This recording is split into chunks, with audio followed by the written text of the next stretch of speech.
أشهد أن محمدًا رسول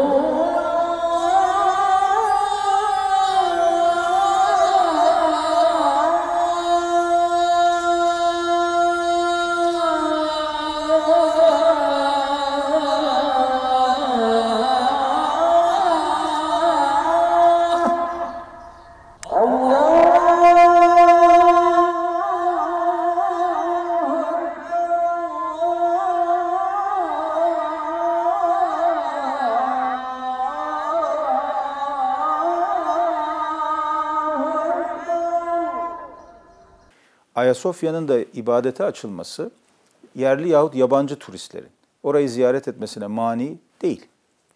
Dolayısıyla dünya mirasından bir şey kaybetmesi söz konusu değil. Bundan cesaret alan bazı kişilerin bu mecrayı... Bizim bütün Selahattin camilerimiz, İstanbul'da örneğin, Sultanahmet Camii olsun, Fatih Camii olsun, Süleymaniye olsun, diğer camilerimiz olsun, hem ibadete hem ziyarete açık mekanlardır. Turistler de giderler belli saatlerde, belli kurallar çerçevesinde buraları ziyaret edebilirler. Yabancıların yahut yerli turistlerin bu tür mekanları ziyaret etmesi için illa buraların müze olması gerekmiyor. Notre Dame örneği de var mesela Paris'te. Hem kilisedir hem müzedir. Ayin zamanı insanlar giderler orada ayin yaparlar Hristiyanlar. Normal zamanda da turistler giderler, ziyaret ederler.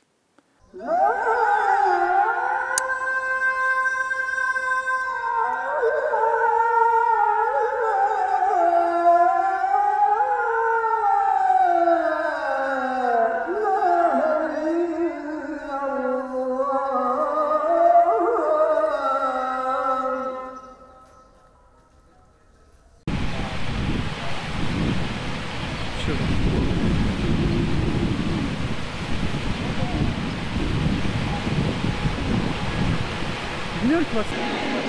Tamam artık.